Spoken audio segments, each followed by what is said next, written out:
This is a skit in the Viewpoints Understanding the Issues That Shape Education Today textbook by Dr. Nancy G. Saunders and Dr. Jim Freemeyer, pertaining to Chapter 7, Developing Character, Helping Students Know Right from Wrong, by Dr. Carol Storch.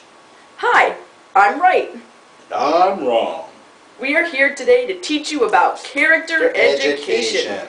We all have character. Are you calling me a character? No, I said we all have character.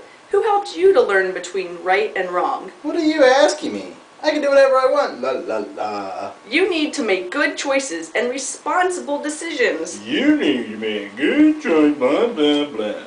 Do you realize the impact you can make by being honest, responsible, a good citizen with strong values? It doesn't make a difference what one person does. If we all acted that way, we would get nowhere in the future. Dr. Carol Storch, in our Viewpoints text on page 78, tells us, quote, "Our nation's future depends on a population of dedicated people, strong in character and commitment," end quote. Wow, you think so? I know, I'm right. Then I must be wrong. Am I wrong?